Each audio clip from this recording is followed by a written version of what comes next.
तो hello everyone, कैसे हैं आप लोग। उम्मीद है बेहतर ही होंगे, अपनी तैयारी को एक निश्चित आधार दे रहे होंगे। उद्घोष एकेडमी की यूट्यूब चैनल से मैं मनीष सिंह। तो हमने जो है इसके पहले कर्तव्य सीरीज के तहत एक एसएसटी का प्रैक्टिस सेट कर लिया था। इसके अतिरिक्त हमने ठीक है आपने सिविक्स वाले हिस्से में यानी पॉलिटी वाले हिस्से में विविधता और सरकार पर भी एक सेट कर लिया है। साथ ही साथ इतिहास के क्लास 6 एनसीईआरटी पर भी एक सेट कर लिया है। अब इसी में एसएसटी का दूसरा सेट 50 क्वेश्चन का लेकर आ रहे हैं और इसके तहत हम ऐसे बहुत सारे सेट कर लेंगे ना, तो आपको खुद ही लगने लगेगा कि आपकी तैयारी इतनी आसान से शब्दों में हो जा रही है। ठीक है कि जो क्वेश्चन हमने पढ़े हैं वैसे ही क्वेश्चन आपको परीक्षा में भी मिलने वाले हैं। ठीक है, तो चलिए जरा देखते हैं कि कौन कौन से सवाल परीक्षाओं में पूछे गए हैं। ठीक है, इस एसएसटी के सेक्शन से ऐसे कई सारे सेट करना है। ये अभी दूसरा सेट है। पहले सेट में हमने किया था कुछ क्वेश्चन और आज जो भी 50 क्वेश्चन करेंगे फिर 50 क्वेश्चन करेंगे, ऐसे करते रहेंगे। लगभग 400-500 क्वेश्चन आप एसएसटी के ऐसे ही पढ़ लोगे, अंदाजा आप खुद ही लगा लोगे कि जो मैंने पढ़ा है वैसा ही हमको पेपर में प्राप्त हो रहा है। ठीक है, चलिए देखते हैं जरा। कह रहा है गुप्त काल के प्रथम कुलिक शब्द का अर्थ क्या है। गुप्त काल के प्रथम कुलिक शब्द का अर्थ क्या है कह रहा है। तो रही बात जब गुप्त काल की जा रही है तो इस बात को ध्यान दीजिएगा, गुप्त काल भारतीय इतिहास का दूसरा साम्राज्य। पहला साम्राज्य के तौर पे हम मौर्य साम्राज्य जानते हैं, तो उसी तरह से बृहत्तर साम्राज्य में गुप्त काल की बात करते हैं, जिनका समय तो शुरू होता है 275 ईस्वी से कब तक, तो लगभग 550 ईस्वी तक होता है। ठीक है, श्री गुप्त ने इसकी शुरुआत 275 में की थी, लेकिन सबसे प्रमुख शासक के रूप में बात करते हैं तो किसका नाम आता है, चंद्रगुप्त प्रथम का, जिनका समय 319 ईस्वी से शुरू होता है और 334 तक जाता है।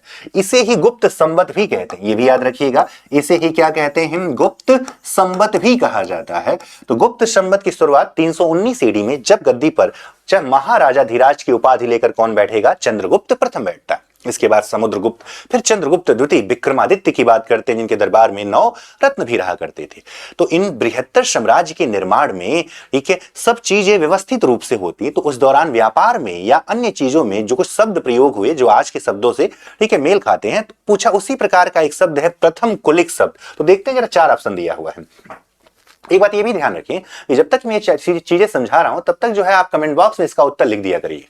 ठीक है, जिससे कि पता चले कि हमारे और आपके बीच का जो इंटरेक्शन है वो सही दिशा में बढ़ रहा है, जिससे कि जो है ठीक है आपको भी अंदाजा लगे कि आपने जो पढ़ा है या इसके पहले जो जान रहे थे वो कितना सही है। ठीक है, तो प्रथम कुलिक शब्द का अर्थ तो मुख्य न्यायिक अधिकारी की पहला ऑप्शन है। तो मुख्य न्यायिक अधिकारी को कहा करते थे महादंड नायक। क्या कहा जाता था, महादंड नायक कहा जाता था। ठीक है, दूसरा शब्द कह रहा मुख्य बैंकर, ऐसा कोई शब्द नहीं था। मुख्य व्यापारी के रूप में हम किसकी बात करते हैं, सार्थवाह की बात करते हैं। तो बच गया ऑप्शन कौन सा, शिल्पकार। तो जवाब हो गया क्या, मुख्य शिल्पकार को हम यानी शिल्पकारों के मुखिया को प्रथम कुलिक शब्द से क्या करते थे, संबोधित किया करते थे। ठीक है, दूसरा देखेंगे। दूसरा, सामाजिक विज्ञान के संबंध में निम्नलिखित कथनों पर विचार करिए। सामाजिक विज्ञान हमें अपनी सामाजिक दुनिया की कार्यप्रणाली को, जब नाम ही सामाजिक विज्ञान है तो सामाजिक दुनिया के बारे में ही ना बताएगा, समाज में पीछे जो हो गया या भौगोलिक तौर पे जो हो गया। इसलिए इतिहास, भूगोल, पॉलिटी और अर्थशास्त्र की बात करते हैं तो सामाजिक विज्ञान हमें अपनी सामाजिक दुनिया की कार्यप्रणाली को समझने में मदद करता है। सामाजिक विज्ञान हमें जीवन के कई पहलुओं के बारे में बताता है, बिल्कुल बताता है। इतिहास में जो हो चुका उसके बारे में बताता, शासन प्रणाली के बारे में बताता, भौगोलिक स्थिति के बारे में बताता है। तो ए भी सत्य है और 2 भी सत्य है। तो जवाब क्या हो गया, 2 का बी, यानी ए भी सत्य है और बी भी क्या है, सत्य है। अगला देखते हैं, वो भुर्ज यानी बर्च छाल कहां पाई गई जिस पर ऋग्वेद की वैदिक प्रार्थनाएं लिखी गई हैं। कई बार आपने पढ़ चुके हैं कि जो भोजपत्र यानी भोज छाल, जिसको हम क्या कहते हैं, भोजपत्र, ठीक है, उसी पर लिखी गई ऋग्वेद की वैदिक संहिताएं। ऋग्वेद की बात करें तो आप जानते हैं किसका नाम, महर्षि ठीक है कृष्ण द्वैपायन का, जिन्हें हम वेद व्यास के नाम से जानते हैं। तो यह भी याद रखिएगा, संकलनकर्ता कौन है, लेखक नहीं, संकलनकर्ता तो वेद व्यास जी हैं।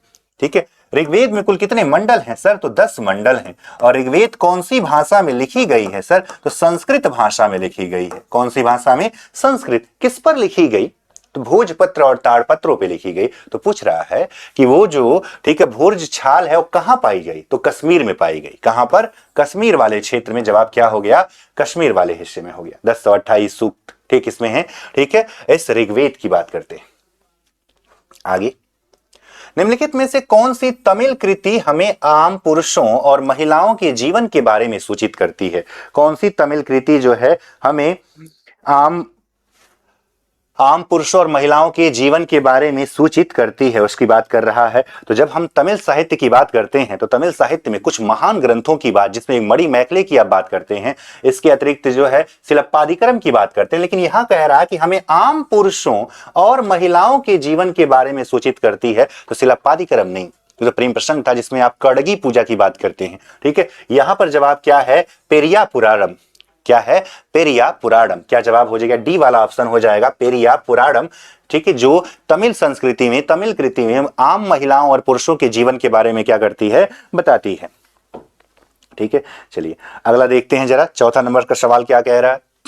कौन मेल नहीं खा रहा है? खजुराहो को चंदेलों ने बनवाया था, बिल्कुल ठीक है। और खजुराहो का ही सबसे प्रसिद्ध मंदिर कौन सा? कंदरिया महादेव का मंदिर है। ठीक है, ऐहोल चालुक्य, कांचीपुरम पल्लव, महाबलीपुरम चोल। पूछ रहा है निम्न में से कौन सा जो है, ठीक है, मेल नहीं है। ठीक है, तो जैसा कि आप जानते हैं इसमें सारा कुछ मेल है, बस महाबलीपुरम चोलों ने नहीं बल्कि इसको भी पल्लवों ने ही बनवाया था। ठीक है, किसने? पल्लवों ने ही, यानी कि पल्लव शासकों द्वारा ही महाबलीपुरम का भी, यानी यहाँ के रथ मंदिरों का, ठीक है, इनका निर्माण किसने करवाया? पल्लव शासक। चोलों ने क्या बनवाया? तो चोल में एक राजा आप जानते हैं, राज राजेश्वर। किसका नाम पढ़े होंगे? राज का नाम। तो एक मंदिर जिसको हम कहते हैं तंजौर का बृहदेश्वर मंदिर। क्या कहते हैं? बृहदेश्वर मंदिर। ठीक है, जो कि कहां पर है? तो तंजौर में है। ठीक है, इसका निर्माण राजराज ने करवाया था, जो कि चोल से जुड़ा है। तो यहाँ पे खजुराहो भी सही है, ऐहोल, ठीक है, प्रशस्ति भी, ऐहोल भी प्रशस्ति किससे जुड़ी है? चालुक्यों से। कांचीपुरम के मंदिर पल्लव से, और महाबलीपुरम के मंदिर भी किससे जुड़े हैं? पल्लवों से जुड़े हुए हैं। ठीक है, अगले सवाल की तरफ बढ़ते हैं। निम्नलिखित कथनों पर विचार करिए। तवारीख को सुशिक्षित व्यक्तियों द्वारा, ठीक, उर्दू में लिखा गया था। ठीक है, तवारीख के लेखक नगरों में रहते थे। वे प्रायः अपने इतिहास सुल्तानों के लिए उनसे ढेर सारे पुरस्कार पाने की आशा में लिखा करते थे। ठीक है, इस बात को ध्यान दीजिएगा जरा। ठीक है, ये कह रहा है कि तवारीख जो है, ठीक है, कौन सी भाषा में लिखे गए? तो सुशिक्षित व्यक्तियों द्वारा उर्दू में लिखा गया। ठीक, इस बात को समझिए कि उर्दू में लिखा गया। तो एक बात समझ लें कि तवारीख भाषा ही फारसी की है, तो उर्दू में नहीं बल्कि किस में लिखा गया? फारसी में लिखा गया। ये तो ठीक है, ये पहला गलत हो गया। दूसरा कह रहा तवारीख के लेखक नगरों में रहते थे, ये बात बिल्कुल ठीक है। ठीक है, तत्कालीन फारस के महानगरों में ये लेखक रहा करते। कुछ बड़े नाम आप जानते भी हैं, जैसे फिरदौसी का नाम, शाहनामा एक नाम सुना होगा। ठीक है, कौन सा नाम सुना होगा? शाहनामा का नाम सुना होगा। शाहनामा लिखा किसने? फिरदौसी ने लिखा था। किसने? फिरदौसी ने लिखा था। ठीक है, जिसके बारे में कहा जाता है कि जो कि महान शासक या महान सुल्तान के रूप में आप जिसकी चर्चा करते हैं, जिसका नाम क्या था? महमूद गजनवी। महमूद गजनवी ने फिरदौसी से कहा कि फिरदौस, ठीक है, तुम मेरे बारे में अगर जितना लिखोगे तो हर छंद पे तुम्हें एक स्वर्ण मुद्रा देंगे। तो फिरदौसी भी कम साहित्यकार थोड़ी ना, 60,000 छंदों में लिखा शाहनामा। अब तो सुल्तान सोच रहा है कि इसको 60,000 स्वर्ण मुद्राएं देनी पड़ेगी, अपने वादे से पलट गया। ठीक है, तो फिरदौसी ने भी शाहनामा के अंतिम पृष्ठों में उसकी बुराइयां कुछ लिख दी, और पूरे किताब में, यानी पूरे ग्रंथ में कहीं पर भी सुल्तान शब्द का प्रयोग नहीं किया। ठीक है, तो दूसरा भी सही है, तीसरा भी। पहला क्या है? गलत। तो जवाब हो जाएगा 2 और 3, यानी कौन सा ऑप्शन? बी वाला ऑप्शन क्या है आपका? सही है। ठीक है, कौन सा ऑप्शन? बी वाला ऑप्शन। आगे बढ़ते हैं। हड़प्पा निवासी संबंध रखते थे कांस्य, तांबा, पीतल, लौह। आप जानते हैं कि दुनिया में सबसे पहले, ठीक है, आज से एक लगभग 6500 साल पहले, यानी 4500 बीसी में सबसे पहला जो धातु खोजा गया था तांबा, जो कि भारत से नहीं बल्कि कहां से? सुमेरिया नगर, वर्तमान के इराक में पड़ता है, मेसोपोटामिया सभ्यता का हिस्सा है। ठीक है, सुमेरिया नगर से खोजा गया था। और भारत में तांबे का साक्ष्य लगभग कितना पुराना है? तो 3000 बीसी पुराना है। कितना पुराना? 3000 बीसी पुराना है, जिसे ताम्र पाषाण से जोड़ा था हम लोग, अगर आपको याद होगा तो तांबे में टिन मिलाया, तो जब तांबे में क्या मिला दिया जाए? टिन मिला दिया जाए, तो क्या बन जाता है? कांस्य। और ठीक है, हड़प्पा सभ्यता को हम किससे जोड़ते हैं? कांस्य से। तो हो जाता है कौन सी सभ्यता? कांस्य युगीन सभ्यता भी ना। तो हड़प्पा निवासी संबंध रखते थे किससे? कांस्य से। लौह युग की बात करता है तो उत्तर वैदिक काल। किससे? उत्तर वैदिक काल का संबंध किससे था? तो लौह युग से था। ठीक है, तो ये हो जाता है हमारा आपका क्या हिस्सा। ठीक है, जवाब क्या हो जाएगा, कांस्य युग से हड़प्पा निवासी संबंध रखते थे, किससे, कांस्य युग से संबंध रखते थे। अगले सवाल की तरफ जा बढ़ते हैं। इतिहासकार समय को केवल घंटों, दिनों या वर्षों के बीतने के रूप में देखते हैं। समय सामाजिक और आर्थिक संगठन वाले परिवर्तनों को दिखाता है। ठीक है, आपको बताना है कि कौन सा ऑप्शन जो है। ठीक है, तो बात कहें केवल लिखा है, एक बात हमेशा याद रखिए, जब भी मैं कई बार आपको बता चुका हूं, केवल नकारात्मक शब्द है। केवल जब भी आएगा तो गलत है। केवल घंटों, दिनों या वर्षों के बीतने के रूप में नहीं। ठीक है, तत्कालीन समाज परिस्थिति जो कुछ भी बदल रहा है सबके बारे में लिखता है, ना कि घंटों, दिनों और वर्षों में। तो पहला तो गलत है, पहले भी क्वेश्चन कर चुके हैं हम लोग। ठीक है, समय सामाजिक और आर्थिक संगठनों में आने वाले परिवर्तन को दर्शाता है, बिल्कुल दर्शाता है। तो इसका मतलब क्या हो गया कि ए गलत है पर बी क्या है, सही है। कौन सा ऑप्शन, डी वाला ऑप्शन हो जाए। ठीक, कौन सा ऑप्शन हो गया, डी वाला ऑप्शन क्या है, सही जवाब है। ठीक है, आगे बढ़ते हैं। ग्रेगोरियन कैलेंडर के संबंध में कौन सा कथन असत्य पूछा है, इस बात को याद रखेंगे। आप जानते हैं कि भारत का जो कैलेंडर है वो कौन से संवत पर आधारित है, शक संवत पर आधारित है। और शक संवत शुरू होता है कब से, 78 ईस्वी से शुरू होता है, 78 एडी से शुरू होता है।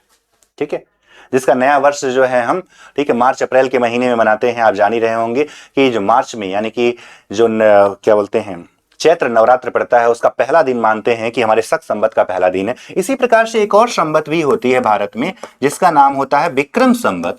तो विक्रम संवत का प्रारंभ 57 ईसा पूर्व से शुरू होता है, 57 बीसी से शुरू होता है। ये जो आधुनिक कैलेंडर अभी आपने नया वर्ष मनाया होगा 2-3 दिन पहले, तो ये अंग्रेजी नव वर्ष इसलिए कहा जाता है। तो ये ग्रेगोरियन कैलेंडर के से आधारित है। इसका आरंभ ईसा मसीह के जन्म के वर्ष से माना जाता है। कॉमन ईरा ईसा मसीह के जन्म के पहले के वर्ष को इंगित करता है। ठीक है, ग्रेगोरियन कैलेंडर में कोई भी वर्ष शून्य के रूप में चिन्हित नहीं किया गया है। उपरोक्त सभी असत्य हैं। आपको जवाब देना है। ठीक है, कि कौन सा इसमें क्या है, असत्य कह रहा है। ठीक, तो इसका आरंभ ईसा मसीह के जन्म के वर्ष से माना जाता है। ठीक है, ये बात तो बिल्कुल ठीक है। कॉमन इरा ईसा मसीह के जन्म के पहले नहीं, जन्म के बाद। एडी के लिए हम, ठीक है, क्या, ठीक है, तो कॉमन इरा का भी प्रयोग कर लेते हैं, सीई भी लिखा जाता है। उसी प्रकार से जैसे बीसीई, बीसी के लिए बिफोर कॉमन इरा शब्द का भी क्या कर लेते हैं, प्रयोग करते हैं। तो दूसरा तो गलत हो गया, तीसरा सही है। कोई भी शून्य नहीं, एक से शुरू होती है गिनती। ठीक है, उपरोक्त सभी असत्य भी ठीक नहीं है। तो जवाब क्या हो जाएगा, ठीक है, बी वाला ऑप्शन क्या है, गलत है। कौन सा ऑप्शन, बी वाला ऑप्शन क्या है, इसमें गलत है। कॉमन इरा ईसा मसीह के जन्म के पहले के वर्षों को इंगित करता है, नहीं बल्कि जन्म के बाद के वर्षों को इंगित करता है। तो जवाब क्या हो गया, बी ऑप्शन। आगे देखते हैं।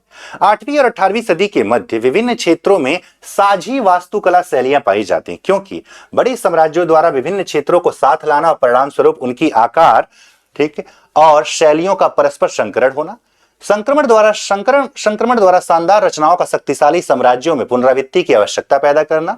सम्राट विभिन्न क्षेत्रों में प्रभुत्व जमाने के लिए अपनी वास्तुकला का प्रसार करना चाहते थे। अपनी स्वामी भक्ति को प्रकट करने के लिए छोटे राजाओं द्वारा बड़े राजाओं की, ठीक, शैली को क्या किया गया, अपनाया गया। ठीक है, तो आपको जवाब देना है इसमें से कि ये वास्तुकला शैलियां पाई जाती हैं, इसका प्रमुख कारण क्या है। तो जरा इसको देखिएगा। बड़े साम्राज्यों द्वारा विभिन्न क्षेत्रों को साथ लाना बिल्कुल ठीक है, और परिणाम स्वरूप उनकी आकार और शैलियों का परस्पर संकरण होना। जैसे कि भारत में जब बात करते हैं तो आपने भारत में मंदिर या मूर्ति के निर्माण की कुछ शैलियां पढ़ी, गांधार कला शैली या मथुरा कला शैली। वहीं पर जब गुप्त काल में आपने पढ़ा, नागर शैली के बारे में पढ़ा, द्रविड़ शैली के बारे में पढ़ा और बेसर शैली के बारे में जाना। गुप्त काल में या उत्तर भारत में कौन सी शैली मंदिर निर्माण की चली है, उत्तर भारत में। ठीक है, तो आपने एक शैली पढ़ा था, कौन सा, नाम सुना होगा, नागर शैली। उसी प्रकार से दक्षिण भारत की जब बात करते हैं तो वहां आपने पढ़ा होगा कौन सा, द्रविड़ शैली। ठीक, तो इस प्रकार ये भारतीय शैलियों के रूप में थी। और जब इन्हीं शैलियों में इस्लामिक शैलियों का मिलान हुआ तो वहां से नई शैलियों का, जैसे कि मेहराबों का निर्माण होना शुरू हो जाए, या मस्जिदों का निर्माण होना शुरू हो जाए, या ऐसे भी कुछ जगह में जहां गुंबद बनने का निर्माण, चारबाग प्रणाली। तो इस संकरण के द्वारा कि क्षेत्रों को आपस में मिलाया गया, साम्राज्य क्या हुआ, बड़ा, तो शैलियां भी आपस में क्या होती गई, मिलती गई। ठीक है, तो पहला ही जवाब इसका सही है, 10 का क्या हो जाए, ए वाला। ठीक है, आगे बढ़ते हैं। निम्न कथनों पर विचार करें और सही विकल्प का चयन करिए। आज से लगभग 2000 साल पहले चरक नाम के एक वैद्य पैदा हुए थे। चरक, तो चरक का संबंध किससे है, तो आप जानते हैं कनिष्क के दरबार में पंचरत्नों में से, कनिष्क के दरबार में कितने रत्न रहते थे? 5 रत्न रहते थे। उन 5 रत्नों में से एक का नाम आपने सुना होगा, अश्वघोष का नाम सुना होगा। एक नाम सुना था आपने, वसुमित्र का नाम सुना था। एक भारत के आइंस्टीन कहे जाते हैं, नागार्जुन का नाम सुना होगा। एक पार्श्व का नाम सुना होगा। और एक जो नाम वो किसका? चरक संहिता, ठीक है, एक महान वैद्य जिन्होंने चरक संहिता लिखा, चरक के बारे में सुना। ठीक है, तो पहला तो ठीक है। उन्होंने कहा था कि मनुष्य के शरीर में 306 हड्डियां होती हैं। कितनी हड्डियां होती हैं? 306 हड्डियां होती हैं, ये भी ठीक है। दांतों के जोड़ और उपास्थियों के संयोजन से चरक इस संख्या पर पहुंचे। इसलिए भारतीय साहित्य को, भारतीय वैद्य प्रणाली को महान माना जाता है कि जो दुनिया ने हजारों साल बाद जाना, हमारे महान लोगों ने हमें पहले ही बता दिया था। आज भी हम यही ना पढ़ते हैं, 306 हड्डियों के बारे में पढ़ते हैं। ठीक है, ठीक है, तो उसी से अनुसार है कि कितने हड्डियां होती थी, उन्होंने बताया था कि 360। उसी के आधार पर हम यहां पहुंचते हैं, ठीक है, कि आधुनिक तौर पे कितनी हड्डियां होती हैं? तो 206 हड्डियां आधुनिक तौर पर। लेकिन जब सभी हड्डियों के संयोजन की बात करें तो उन्होंने उस समय बताया था, आज से 2000 साल पहले। तो पहला भी सही है, दूसरा भी सही है, यानी ए और बी दोनों क्या हैं? सही। इसको ये सोच के मत लगा दीजिए कि वर्तमान में 206 होती, तो ये भी तो सोचिए बात कब की हो रही है? आज से 2000 साल पहले, पहली सदी की बात हो रही है। सूरवीरों एवं वीरांगनाओं के बारे में भव्य एवं लंबी रचनाएं तथा इनमें देवताओं से संबंधित कहानियां भी पहले भी करवा चुका हूं। महाकाव्य ऐसे हैं जो कि सूरवीर और वीरांगनाओं से भरे हुए हैं। साथ ही साथ जैसे महाभारत और रामायण की बात करते हैं, महाकाव्य हैं। ठीक है, इनमें देवताओं का भी उल्लेख आ जाता है। बौद्ध धर्म की एक नई धारा का विकास राजा कनिष्क के समय में हुआ था। बौद्ध धर्म की नई धारा महायान की 2 विशेषताएं थी। बुद्ध की उपस्थिति सिर्फ कुछ संकेतों एवं बोधिसत्व में आस्था के माध्यम से दर्शाई जाती थी। ठीक है, अब आपको बताना है कि इन कथनों में से कौन से कथन क्या हैं, सही हैं। ए और बी में से आपको ये बताना है। ठीक है, तो ध्यान से देखिएगा जरा। बौद्ध धर्म की एक नई धारा का विकास तो आप जानते हैं कनिष्क के समय में हुआ था। चौथी बौद्ध संगीति, कौन सी? चौथी बौद्ध संगीति। ठीक है, 98 एडी के समय में हुई थी। और इस संगीति में ही 2 धाराएं बन गई। एक का नाम क्या हो गया? हीनयान, और एक का हो गया क्या? महायान। ठीक है, एक क्या हो गया? हीनयान, और एक क्या हो गया? महायान की बात कर देता है। और दूसरा कथन कह रहा है कि बुद्ध की उपस्थिति सिर्फ कुछ संकेतों एवं बोधिसत्व में आस्था के माध्यम से दर्शाई जाती थी। किसके माध्यम से कह रहा है?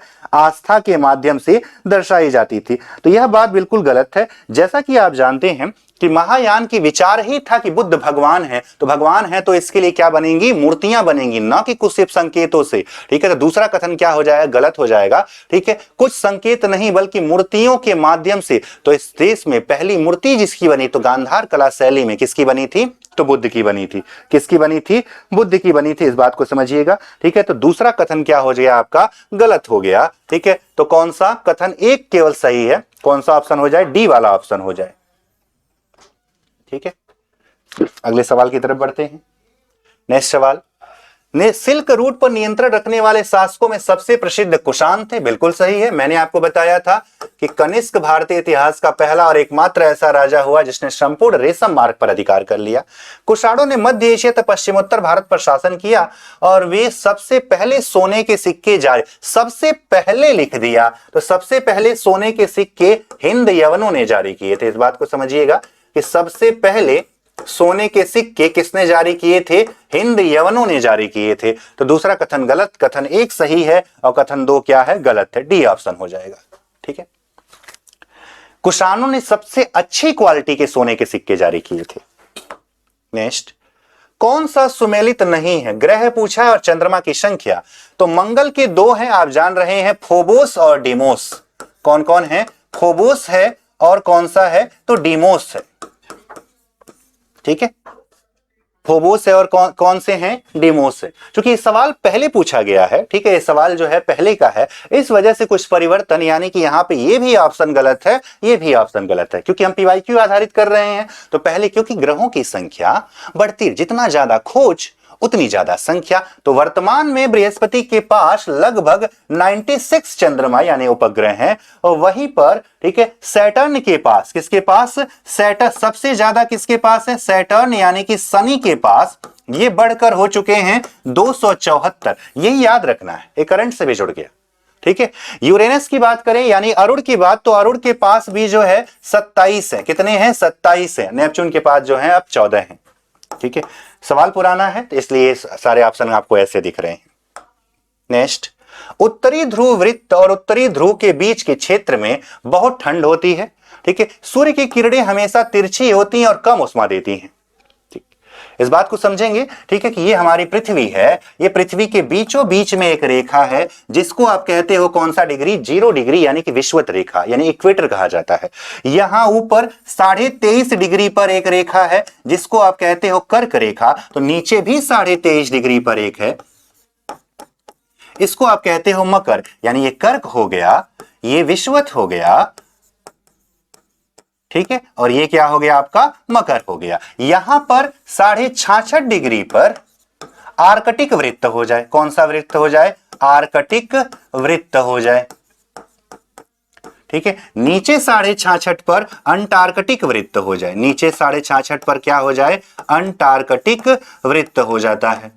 ठीक है, और ये हो जाए आपका 90 डिग्री पर साउथ पोल, और यहां पर 90 डिग्री पर नॉर्थ पोल हो जाएगा। यानी कौन सा पोल हो जाएगा? नॉर्थ पोल हो जाएगा। तो इस अनुसार जैसा कि जानते हैं कि पृथ्वी सीधा नहीं खड़ी है, अपने अक्ष पे थोड़ी झुकी, तो कभी प्रकाश बीच में, कभी ऊपर, कभी नीचे, तो कहां से कहां तक? तो सर कर्क से मकर तक तो सीधी किरण पड़ती है। सीधी किरण पड़ेगी तो क्या पड़ेगा? गर्मी पड़ेगा। सीधी किरण पड़ने से क्या होगा? गर्मी पड़ेगा। ठीक है, और दूसरी बात कह रहा है, ठीक है, कि इस वाले हिस्से में, यानी कि जो बीच वाला हिस्सा है, अब आप सोचो कि यहां पर सीधा प्रकाश की तिरछा, तो तिरछा प्रकाश, तिरछा प्रकाश मतलब गर्मी कम, यानी ऊपर वाले क्षेत्रों में गर्मी कम, गर्मी कम तो उष्मा कम। अब कह रहा है उत्तरी ध्रुव वृत्त और उत्तरी ध्रुव के बीच के क्षेत्र में बहुत ठंडा, तो यहां पे ठंडा रहेगा कि नहीं रहेगा? बिल्कुल ठंडा रहेगा। ठीक है, सूर्य की किरणें हमेशा तिरछी होती और कम उष्मा देती हैं। ठीक है, याद रखें, सूर्य की तिरछी किरणें तिरछी तो होती हैं, कम उष्मा भी देती हैं, लेकिन 6 माह दिन 6 माह रात। तो यह है कि इस वाले क्षेत्र में तिरछी किरणें होती, कम उष्मा देती हैं, यानी यह भी कथन सही है, पर ये एक दूसरे की व्याख्या नहीं करे। उत्तरी ध्रुव पे ठंडी क्यों है? क्योंकि सूर्य की किरण 6 माह वहां पहुंचेगी ही नहीं, इसलिए ध्रुवों पर 6 माह दिन और 6 माह रात होती है। ठीक है, तो याद रखें, कथन ये भी सही, कथन ये भी सही, पर एक दूसरे की व्याख्या नहीं करेंगे, यानी कौन सा ऑप्शन हो जाए? बी वाला ऑप्शन हो जाए। ठीक है, आगे बढ़ते हैं। सूर्य पूर्व में उदय होता है। आसान सा सवाल, हमें पता है पृथ्वी पश्चिम से पूरब की ओर घूमती है। किधर? पश्चिम से पूरब, तो पूरब सूरज के पहले आएगा, तो पहले आएगा तो सूर्योदय हो जाएगा। देखते हैं जरा, पृथ्वी पूर्व से पश्चिम की ओर चक्कर लगाती, गलत। ठीक है, पृथ्वी पश्चिम से पूर्व की ओर चक्कर लगाती, सही हो जाए। ठीक है, यानी बी वाला सही हो जाएगा। पृथ्वी अपने अक्ष पे झुकी है, ये भी सही है, लेकिन इसका उदय से कोई लेना देना नहीं है, इसका छोटा और बड़ा होना से लेना देना। पृथ्वी का चक्कर 24 घंटा लेता है, ये भी ठीक है, लेकिन इसका, ठीक है, सूर्योदय से, सूर्यास्त से कोई लेना देना नहीं है। तो जवाब हो जाएगा क्या? बी वाला ऑप्शन। ठीक है, कौन सा ऑप्शन? बी फॉर बॉल वाला ऑप्शन। अगला सवाल, भारत में केंद्रीय सरकारी कार्यालयों के खुलने का समय पूर्वाह्न 9 बजे भारतीय मानक समय है। चंडीगढ़ के पास 76 डिग्री 45 मिनट पूर्वी देशांतर पर और कलकत्ता के पास 88 डिग्री 15 मिनट पूर्वी देशांतर क्रमशः पर स्थित केंद्र सरकार के कार्यालयों के खुलने का समय, तो हमें पता है कि भारत की मानक समय रेखा है 82.5 डिग्री पूर्वी देशांतर। ठीक है, कौन सा देशांतर? 82.5 डिग्री पूर्वी देशांतर। हम इसके पूरब में जाएंगे तो प्लस, पश्चिम में आएंगे तो माइनस। तो एक है कौन सा? 88 डिग्री पहले आएगा कि बाद में? तो 88 डिग्री सर बाद में आएगा। ये लिख दिया मैंने, कितना? 88 डिग्री 15 मिनट। 76 डिग्री 45 मिनट पीछे आएगा, ये हो गया 76 डिग्री 45 मिनट हो गया।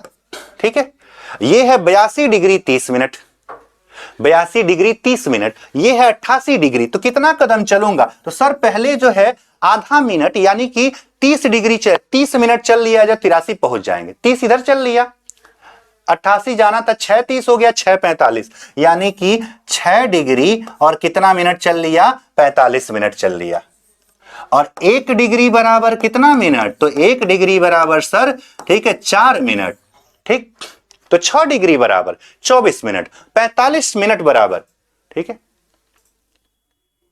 तो 1 डिग्री में कितना? 1 डिग्री 60 मिनट के बराबर होता है, ये भी समझिएगा। तो 45 मतलब कितना हो जाएगा, ठीक है, 3 मिनट। तो 6 यानी 24 और यानी कि 6 डिग्री 45 मिनट का मतलब हो गया 6 चौके 24 और 3 27 मिनट हो गया। तो कितना समय 82.5 पे दिया था, 9 बजे। कितना दिया था, 9 बजे दिया हुआ था, ठीक है। आगे जरा देखेंगे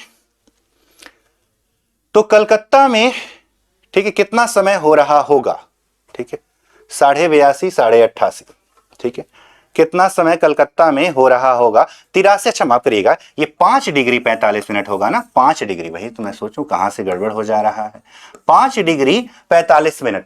तो 5 चौके 20 और 20 और 3 कितना, 23 मिनट, यानी कलकत्ता में हो रहा होगा 9:23 AM, यानी कि सुबह का 9:23 हो रहा होगा। और रही बात इसका देख लिया जाए तो आधा घटाया तो 82 पे आया, ठीक है। उसके बाद जो है, ठीक, इधर पीछे आना है 77 तक, तो 5 हो गया और 5 45 हो गया, यानी इधर भी कितना हो गया, 5 डिग्री 45 मिनट, यानी कि 45 मिनट यानी कितना मिनट, 23 मिनट। 9 बजे में से 23 मिनट घटा दिया जाए, कोई ऑप्शन दिखा तो सर डी वाला ऑप्शन, 8:37 कहां, चंडीगढ़ में, और 9:23 कहां, कलकत्ता में। कौन सा ऑप्शन सही हो गया, डी फॉर डॉग वाला ऑप्शन सही हो गया। आगे देखते हैं, दक्कन पठार अपने पश्चिमी भाग पर कौन सी विशेषता से जुड़ा है, पश्चिमी भाग की बात कह रहा है कि दक्कन पठार अपने पश्चिमी भाग पर कौन सी विशेषता से जुड़ा हुआ है, ठीक। तो ये है हमारे भारत का मैप, नीचे वाला हिस्सा ऐसा कुछ दिखेगा, ये है आपका दक्कन का पठार, पश्चिमी हिस्सा इधर वाला क्षेत्र, तो ये क्षेत्र है कौन सा पर्वत, तो सह्याद्री, यानी कि पश्चिमी घाट हो जाए, ठीक है।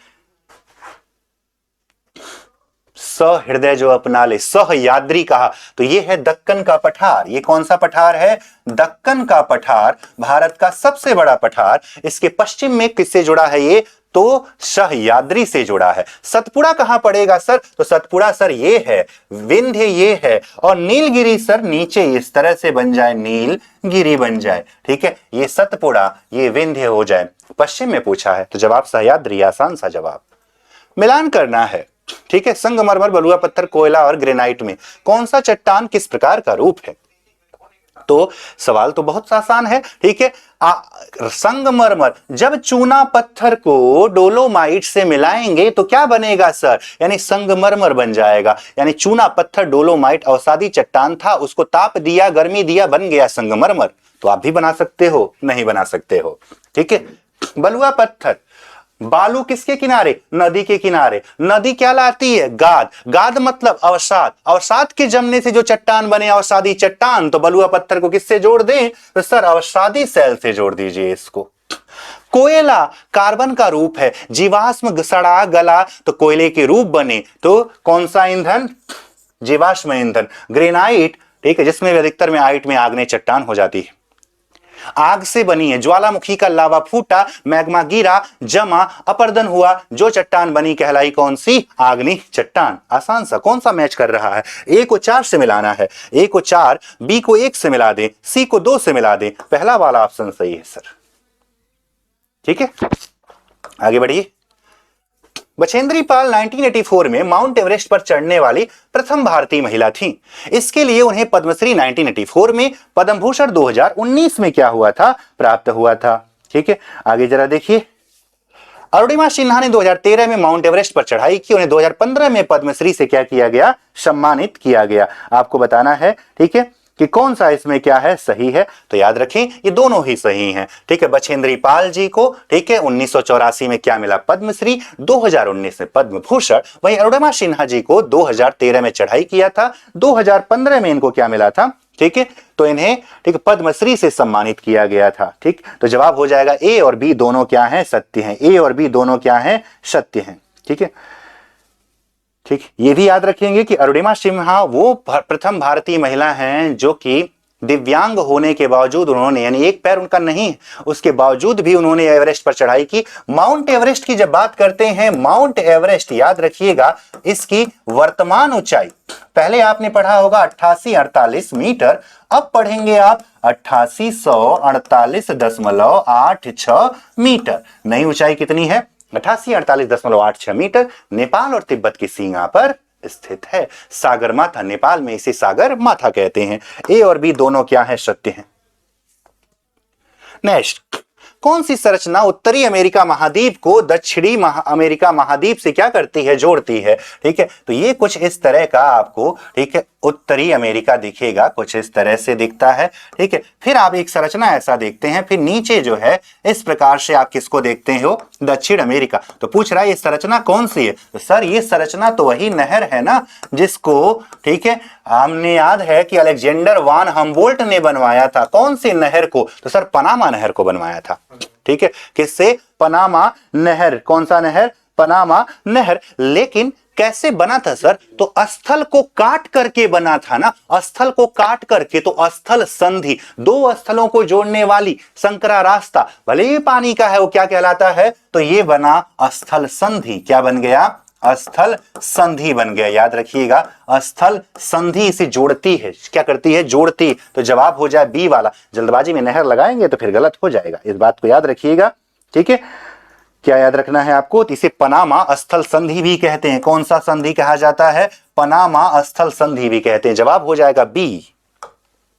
अगला, निम्न सूचीबद्ध लक्षणों ए, बी और सी के आधार पर वन के प्रकार की, इन वनों को मानसूनी वन भी कहा जाता है। मानसूनी वन मतलब कि बारिश कुछ ही महीनों में बारिश, यानी बाकी महीने में बारिश नहीं, बाकी महीने में बारिश नहीं तो पत्ता पानी बचाएगा कि उड़ाएगा? तो सर बाकी महीनों में तो पानी बचाएगा। पानी बचाए तो पत्ता रखे कि पत्ता गिरा दिया जाए? तो पत्ता गिरा दिया जाए। तो पर्णपाती वनों को ही मानसूनी वन कहते हैं। ठीक है, उष्णकटिबंधीय पर्णपाती को ही मानसूनी कहते हैं। इन वनों के महत्वपूर्ण पेड़ साल, सागौन, पीपल, नीम, शीशम, आम, अमरुद। ठीक है, सब कुछ सही है, ये भी ठीक है। ये मध्य प्रदेश, उत्तर प्रदेश, बिहार, झारखंड, छत्तीसगढ़, उड़ीसा, महाराष्ट्र के कुछ भागों में पाए जाते हैं। बिल्कुल सही जवाब। अब आप खुद ही देख लो क्या उत्तर लगाना है आपको। वर्षा वन लगाओगे क्या? नहीं, सदाबहार वो तो हो जाएगा। मैंग्रोव वन तो दलदली क्षेत्रों में मिलते हैं, पर्वत तो पर्वतों में मिलेंगे। जवाब हो जाए उष्णकटिबंधीय पतझड़ वाले वन। वर्षा 100 से 200 सेंटीमीटर, आर्द्र भी हो सकता है, शुष्क भी हो सकता है, वो चर्चा बाद में। ठीक, अगले सवाल की तरफ बढ़ते हैं, देखते हैं अगला सवाल क्या है। 24 नंबर क्या कह रहा है? इनमें कौन घटकों में अंतर के कारण किसी स्थान की प्राकृतिक वनस्पति की सघनता एवं प्रकार में भी परिवर्तन हो सकता है? कारक तो बहुत हो सकते हैं। अब आपको देखना है कि आपको जवाब क्या लगाना है। ठीक है, क्या जवाब लगाया जाए? तापमान एवं नमी। बिल्कुल, ये नमी और तापमान ही था। पत्ता गिराना था, पत्ता बचाना था, पहला तो सही है। अक्षांश एवं ऊंचाई, जैसे जैसे ऊपर जाएंगे तापमान घटेगा, तापमान घटेगा तो वनस्पतियों में बदलाव तो आएंगे। पर्वतों पे देखा, शुरू में सभी वन, ऊपर चला शीतोष्ण चौड़ी पत्ती वाले वन, और ऊपर चला तो शंकुधारी वन। बर्फ गिरी तो कहां चली जाए? नीचे। ऊपर गया तो सिर्फ क्या मिला? लाइकेन मिला। ठीक है, ये भी ढाल एवं मिट्टी की परत की मोटाई। बिल्कुल ठीक है। पवन के बहने की दिशा, इसका तो कुछ लेना देना नहीं है, तो ये सवाल गलत हो गया। ए, बी और सी, कोई ऑप्शन दिख रहा है? सर दिख रहा है, सी वाला ऑप्शन, आसान सा। नेक्स्ट, राइन घाटी और वासजेस पर्वत उदाहरण है किसके? तो जब दो समानांतर भ्रंशों की अगर बात करते हैं, भ्रंश क्या होता है सर? दरार होता है, अंग्रेजी में रिप्ट कहते हैं। दो समानांतर भ्रंशों के, ठीक है, बीच वाला भाग यथावत रहे, किनारे वाला नीचे चला तो भ्रंशोत्य पर्वत कहलाया। किनारे वाला यथावत रहे, बीच वाला नीचे चला जाए तो भ्रंश घाटी बना। तो पूछा, ठीक है, राइन घाटी और वासजेस पर्वत उदाहरण किसके हैं? तो वलित के तो नहीं। वलित मतलब फोल्ड, ये चट्टान है, दोनों तरफ से फोल्ड करूं, प्रेशर लगाऊं, बीच में मुड़ा तो वलित पर्वत बना। ऐसे तो नहीं बना है, खींचने से बना है। इसको दोनों तरफ से खींचूं, बीच में दरार पड़ेगी। ऐसी दो दरारों की, बीच वाला भाग यथावत, किनारे वाला नीचे, तो क्या बने? भ्रंशोत्य पर्वत, तो वासजेस बना, और बगल में घाटी बनी, राइन नदी की घाटी बनी। ठीक है, तो जवाब हो जाएगा भ्रंशोत्य पर्वत हो जाएगा। ये भी गलत, ये भी गलत, ये भी गलत। उम्मीद है आपको समझ में आ रहा होगा।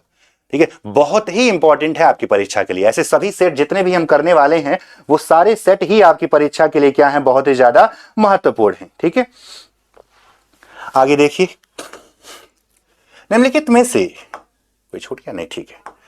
निम्नलिखित में से कौन सा रेगिस्तान का उदाहरण? रेगिस्तान होता क्या है? तो जो रेत वाला वही रेगिस्तान। गलत जवाब। रेगिस्तान वो है जहां इतनी कम वर्षा हो कि कोई वनस्पति उग ही ना पाए उसे रेगिस्तान कहते हैं। तो ये बताइए, सुंदर वन, यहां तो बहुत बहुत सारे वन हैं, ये तो नहीं है।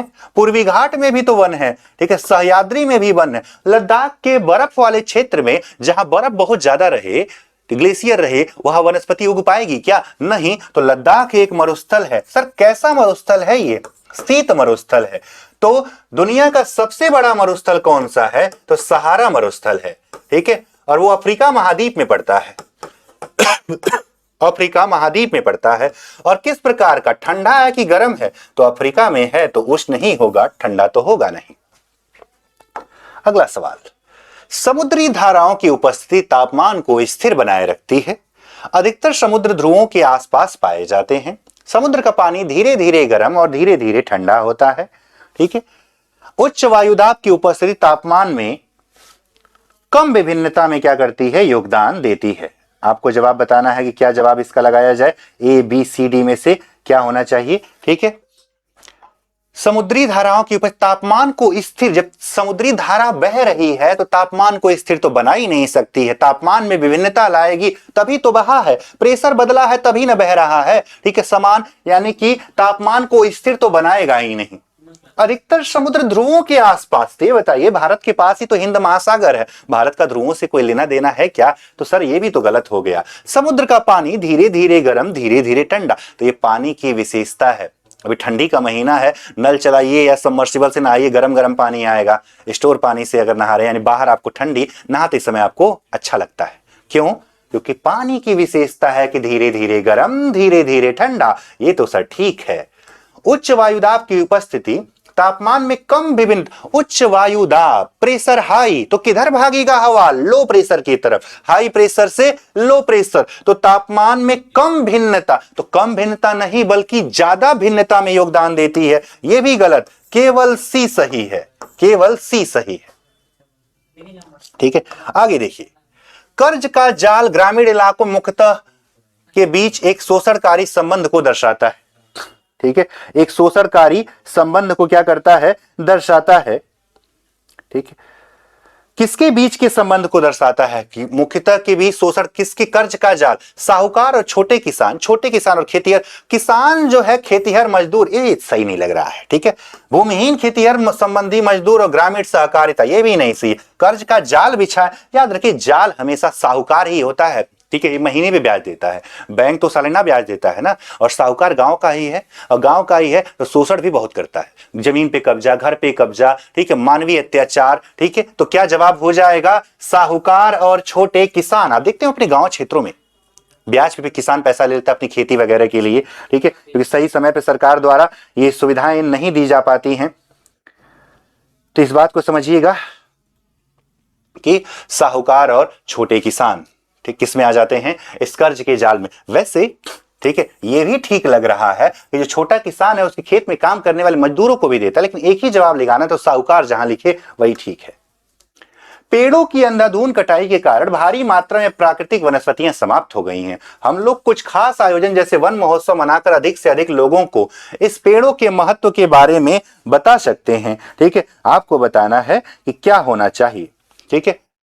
महत्व के बारे में बता सकते था, पृथ्वी को हरा भरा रख सकते हैं। कथन तो दोनों सही है, लेकिन ये इसका कारण नहीं है कि वन महोत्सव कारण नहीं है कि वनस्पतियां समाप्त हो रही हैं। यानी कथन दोनों सही है, ठीक है, यानी ए और आर दोनों सही है, परंतु आर एक ही सही। याद रखिए, कारण बाद में दिया रहता ना, तो कह रहा इसके कारण पेड़ कट रहे, नहीं, पेड़ कट रहे हैं इस वजह से हम वन महोत्सव मना रहे हैं, ठीक है।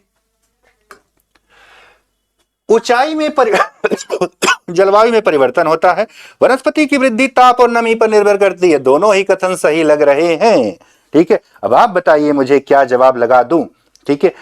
कथन तो दोनों ही सही लग रहे हैं, पर क्या व्याख्या कर रहा है? क्या ऊंचाई में परिवर्तन के साथ जलवायु में परिवर्तन है? तो बात ठीक है, जैसे जैसे ऊपर जाएंगे टेम्परेचर कम, ठीक है, टेम्परेचर कम, प्रेशर बढ़ता भी है। आप इस बात को समझिएगा, ठीक है। वनस्पति की वृद्धि ताप और नमी, ये भी कथन सही, पर क्या इसका इससे कुछ लेना देना है? क्या कुछ नहीं लेना देना है सर, तो दोनों सही है और व्याख्या नहीं करता है। बी वाले ऑप्शन पे बढ़ लीजिए, लगाइए ऑप्शन बी, ठीक है। बस इतना ही पढ़ना है, मेरे साथ बने रहने का ये फायदा है आपको कि आप इतने सवाल कर लोगे, ठीक है। कि आपका पेपर यूं ही आसानी से जो है आप इसे क्या कर लोगे, क्लियर कर लोगे। कथन ए और आर को पढ़िए, उपयुक्त विकल्प का। लोकतंत्र में स्वतंत्र संचार माध्यम महत्वपूर्ण है, बहुत महत्वपूर्ण है, परंतु आज कितना स्वतंत्र है तो आप देख ही रहे होंगे। ठीक है, संचार माध्यम से प्राप्त सूचना विश्वसनीय होनी चाहिए कि न कि पक्षपातपूर्ण होनी चाहिए। इसीलिए तो इसे चौथा स्तंभ कहा जाता है। लेकिन आजकल कुछ ऐसा हो गया है कि संचार माध्यम पे भरोसा करने लायक नहीं रह गया है। कई बार ऐसे खबरें गलत गलत दिखाई जाती हैं या किसी एक पक्ष विशेष के पक्ष में, तो पक्षतापूर्ण नहीं होना चाहिए। यानी ये भी ठीक है, ये भी ठीक है, ए और आर दोनों सही है और साथ ही सही व्याख्या भी है। ठीक है, अगले सवाल पे बढ़िए। भारत में सरकार किस स्तर पे काम करती है? सरकार वार्ड स्तर पे क्या? नहीं सर। ठीक है, क्षेत्रीय स्तर पे नहीं। कहां कहां सरकार? एक राज्य सरकार और एक केंद्रीय सरकार। कौन सा ऑप्शन? बी और सी ऑप्शन। नेक्स्ट, कौन सरपंच की तरह कार्य करता है? ठीक है, ग्राम सभा का सचिव, ये तो सचिव है, नाम ही सचिव लिखा है, तो ये सरपंच तो होगा नहीं। ठीक है, खंड विकास अधिकारी, ये तो आप बीडीओ है, ये खंड ब्लॉक लेवल पर एक अधिकारी है। अन्य वार्ड सदस्यों द्वारा चयनित एक वार्ड सदस्य, ये बिल्कुल सरपंच की तरह कार्य करता है। ठीक है, बारी बारी से वार्ड सदस्य नहीं। कौन सा? ठीक है, सी वाला ऑप्शन। लेबर चौक किसको कहते हैं? हर शहरों में देखा होगा ना, लेबर चौक बने रहते हैं। सुबह सुबह 8-9 बजे आप अगर पहुंच जाओ उन जगहों पे, तो आपके चौराहे आसपास में ऐसे लोग दिखेंगे, बहुत सारे लोग काम के लिए खड़े रहते हैं। ठीक है, ऐसी जगह जहां बेगारी की प्रथा नहीं, जहां मजदूरों की बिक्री, अरे भाई ये तो हमारे यहां बैन है। ठीक है, ऐसी जगह जहां दिहाड़ी मजदूर काम की तलाश में इकट्ठा होते हैं, इसे ही कहेंगे क्या हम? तो लेबर चौक कहेंगे। क्या कहेंगे? लेबर चौक कहेंगे, रैन बसेरा नहीं। विभिन्न समुदायों के लोग विभिन्न प्रकार से एक दूसरे का अभिवादन करते हैं, चिन्ह क्या है? ठीक है, तो कहीं पर कोई नमस्ते करता है, कहीं कोई प्रणाम करता है, कोई चरण स्पर्श करता है, कोई दुआ सलाम कर रहा होता है। ठीक है, कोई गुड मॉर्निंग गुड इवनिंग बोलता है। यही क्या है? विभिन्नता है, विविधता है, भारत की विविधता का। यानी कि हो जाए क्या? सी वाला ऑप्शन। किसका? सी वाला ऑप्शन हो जाए। ठीक है, धर्मनिरपेक्षता मत लगा दीजिएगा, क्योंकि भारत धर्मनिरपेक्ष का मतलब क्या होता है? सभी धर्म समान है? नहीं, भारत का कोई धर्म नहीं है, ये होता है। राज्य का प्रमुख राज्यपाल होता है, बिल्कुल सही है। ठीक है, भाग 6 अनुच्छेद 152 से पढ़ना शुरू करते हैं तो वहां लिखता है कि राज्य का कार्यपालिका प्रमुख कौन होता है? राज्यपाल। और देश का कार्यपालिका प्रमुख कौन होता है? तो राष्ट्रपति। तो राज्य का प्रमुख राज्यपाल। राज्यपाल की नियुक्ति राज्य सरकार द्वारा यह सुनिश्चित करने के लिए होती है कि राज्य सरकार, पहली बात तो नियुक्ति राज्य सरकार नहीं बल्कि कौन करती है? राष्ट्रपति करते हैं। कौन करते हैं? राष्ट्रपति करते हैं। और राज्य सरकार संविधान के नियमानुसार अपना कामकाज चलाए, ये बात ठीक है, लेकिन याद रखिएगा, ठीक है, राज्य सरकार नियुक्ति नहीं बल्कि कौन करते हैं? राष्ट्रपति। वो प्रतिनिधि होता है संघ का राज्यों में, जिसकी नियुक्ति किसने किया है? राष्ट्रपति ने किया है। ठीक है, कौन सा जवाब हो जाए? कथन ए सही है, कथन बी गलत है। कौन सा ऑप्शन दिखा? ए वाला ऑप्शन दिख गया। आगे बढ़िए। प्रीति के परिवार के पास 15 एकड़ उर्वर भूमि है। उसके पिता ने एक सरकारी बैंक से 1 लाख रुपए का ऋण लिया। हालांकि असमय वर्षा से खेतों में बाढ़ आ गई और उनकी फसल बर्बाद हो गई। प्रीति को इस बात की राहत है कि अगले कुछ महीनों के लिए उनके पास अनाज है। संभवतः वह किस प्रकार के परिवार से हैं? कृषि मजदूर है। मजदूर होगा तो 15 एकड़ जमीन संभव ही नहीं है। छोटे किसान, बड़े किसान, छोटे दुकानदार। फटाक से उत्तर जो है आप कमेंट बॉक्स में लिख के बताइए क्या लगाया जाए, ए बी सी डी। ठीक है, आप खुद ही अंदाजा लगा सकते हैं कि जब, ठीक है, याद रखें कि 1 एकड़ से कम भूमि वाले को, 1 एकड़ से कम वाले को कहते हैं सीमांत कृषक। ठीक है, 2 एकड़ वाले को क्या कहते हैं? ठीक है, लघु कृषक। भारत में अधिकांश कृषक ऐसे ही हैं। ठीक, और यहां तो 15 एकड़ की बात की गई है। 15 एकड़ तो छोटा किसान होगा नहीं, छोटा दुकानदार होगा नहीं। कैसा किसान कहलाएगा? बड़े किसान। यहां माफ करिएगा, 1 हेक्टेयर की बात किया था। 1 हेक्टेयर से कम भूमि होती है तो सीमांत होते हैं। और ये भारत की, ठीक है, विशेषता है कि 86% कृषक कैसे हैं? तो लघु और सीमांत हैं। लघु व सीमांत कृषक है। ठीक है, चलिए आगे देखा जाए। हिंदू उत्तराधिकार अधिनियम 2005 निम्नलिखित में से क्या प्रदान करता है? कुलनामा का अपनाने की स्वतंत्रता, पिता की संपत्ति पर पुत्र और पुत्री का समान अधिकार, महिलाओं द्वारा हिंदू विवाह अधिनियम के अंतर्गत वैवाहिक अवस्था को खारिज करने का अधिकार, कृषि भूमि पर पुत्रों का वंशानुगत अधिकार। तो वंशानुगत अधिकार के लिए आपको अधिनियम की तो जरूरत पड़ेगी ही नहीं। तो आप जानते हैं कि पिता की संपत्ति पर पुत्र और पुत्री का समान अधिकार, यही कहता है हिंदू उत्तराधिकार संशोधन अधिनियम 2005 सुप्रीम कोर्ट के फैसले के बाद। ठीक है।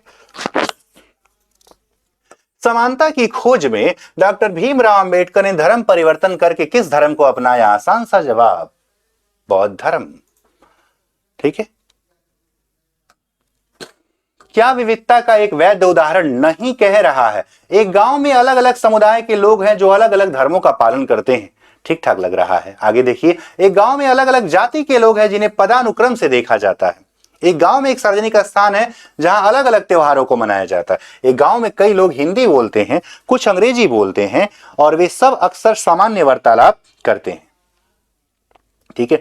तो आपको बताना है कि कौन सा इसमें सही है। एक गांव में, ठीक है, कह रहा है कि नहीं है, ये तो विविधता की बात कर ही रहा है, ये भी विविधता की बात कर रहा है, ये भी। इसको जरा देखिए, पदानुक्रम। जब जाति व्यवस्था में पदानुक्रम बताएगा तो विविधता नहीं, वो कुरीति है। ठीक है, वो विविधता नहीं है, क्या है? कुरीति है। तो जवाब हो जाएगा बी वाला ऑप्शन। ठीक है। आगे देखिए, काउंसिल ऑफ स्टेट्स का पद भारत में ज्यादा प्रचलित नाम क्या है? Council of states. ठीक है, किस रूप में जाना? काउंसिल ऑफ स्टेट, राज्य की सभा, यानी हो जाएगा क्या? राज्यसभा।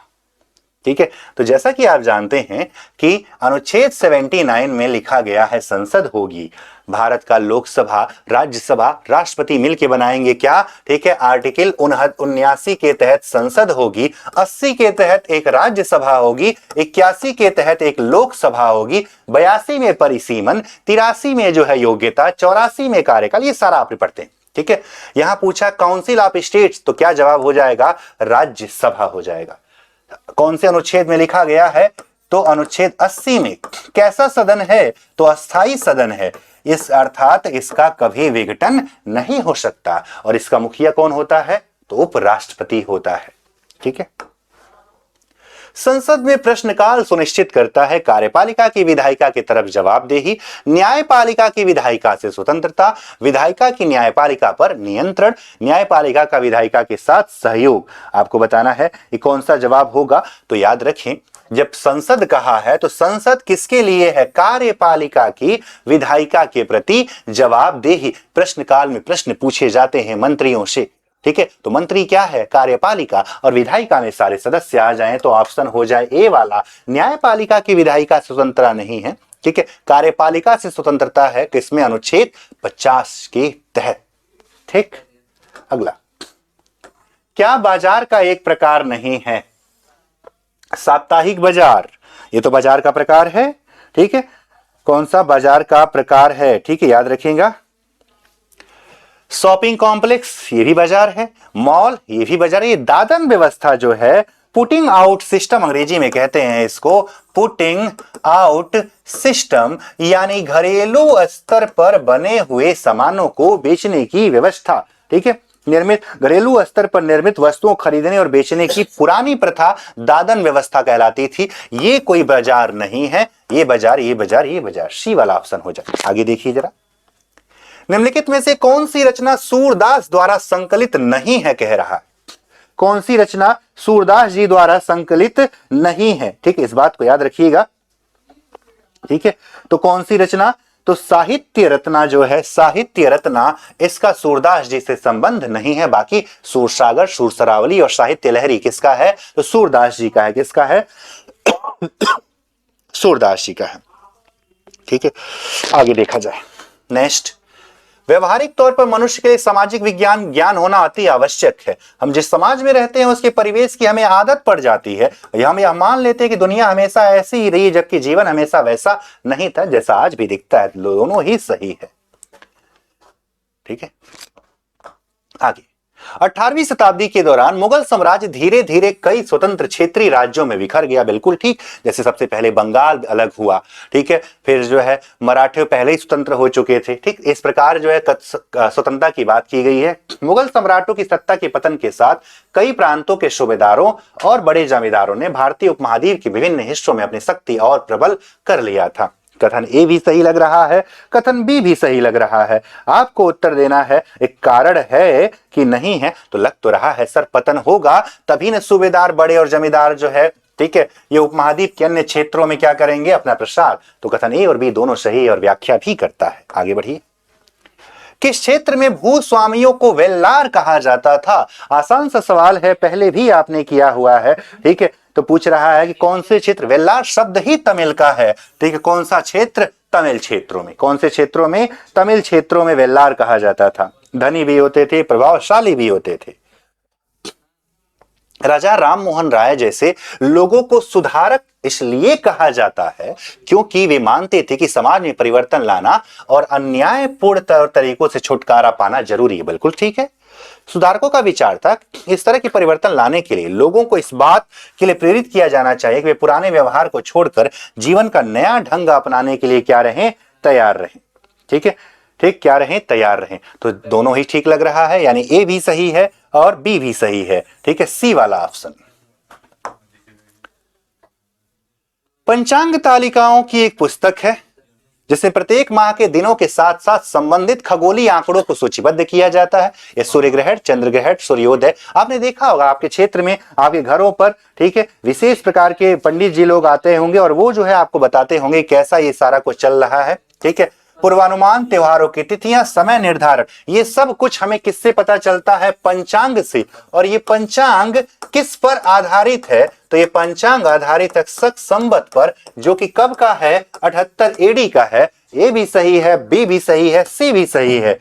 हो गया जवाब डी वाला ऑप्शन, ए, बी और सी।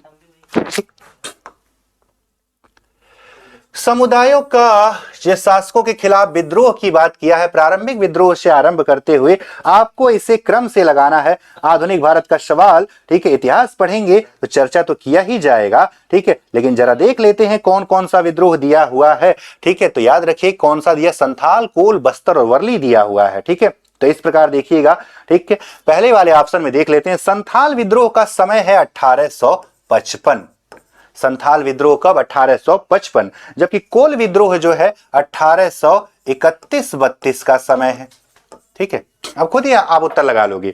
बस्तर विद्रोह जो है 1910 का है, 1910 का है। और वर्ली विद्रोह 1940 का है। अब आप बता लीजिए सबसे पहले किसको लगाएं? तो सबसे पहले सर 31-32 वाला कोल दिख रहा है। कोल पहले वाले ऑप्शन में तो पहला नहीं है, तो पहला तो गलत, तीसरा भी गलत, दो ऑप्शन बच गए। उसके बाद संथाल को लगाना है, ठीक है, उसके बाद बस्तर को लगाना है। तो कौन सा ऑप्शन सही हो गया? बी फॉर बॉल वाला ऑप्शन सही हो गया।